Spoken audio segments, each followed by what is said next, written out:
So yeah, the whale was taking down whaling ships in particular. The ship that had gone out was very much aware of this fact. A brand new captain who hired an experienced sailor and like, oh, we got this. And they didn't have it. Anyways, that's one whale that was written into legend. You think about how we used to hunt whales and dolphins, and first of all, used to. And the used to isn't because of us. The used to is because of them. If the takeover were hostile, I think it would start now, if it hasn't started already. This is the course, right? They're going to use the dolphins, of course, because they're the closest to humans already. They're going to try the friendly diplomatic route, I think, because that's always the easiest. Nothing wants to fight if it doesn't have to. Now, keep that in mind, that they kill great white sharks and we struggle to. Like, it took us how many years, and it takes us what kind of tools? Because so they're doing it bareheaded. We can't do that. We can't make them go extinct. I promise. If all of these species start working together and absolutely cripple our ability to trade, our economy is chalked. No, yeah, actually, I think that's it. I think that's checkmate. I want to hear counter arguments to why that wouldn't do it, but I think that's checkmate. Because what can we do to them in the water that won't also fuck us up? But please, that's a war we don't want to fight. Say I'm wrong right now. I'm glad you did, because the Great Emu War of Australia can disagree with you. They lost to birds on land with no arms.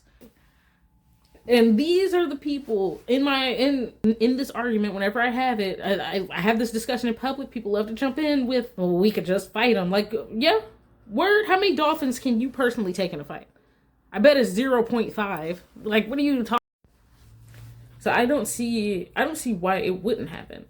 As that landmass shrinks and shrinks and shrinks, we're gonna be left with no choice.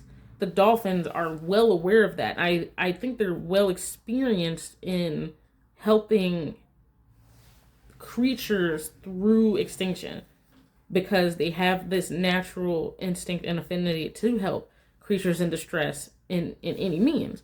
That's how they became a part of our spiritual lives, when they were helping give birth or guiding ships or coming and just talking and kicking it, or like they came up to us. Like a lot of animals back in the day used to just come to us, and they actually still do. We don't care enough to understand animals, and they care enough to understand us, but they know that we don't care to understand them. So they try and develop communication for us. For instance, going back to cats being the first animal I know of to domesticate themselves. That's why cats ignore us, because we ignore them. And they're like, you should know what we're trying to say by now. Just like we're like, you should know. They do, and you're like, sure. They know that you're telling them to be quiet, and they don't really mess with that. Like, that's why cats are like they are, because they're sick of us not caring enough to talk to them. I'm sick of talking about dolphins. Yeah, I've been doing this for a number of hours.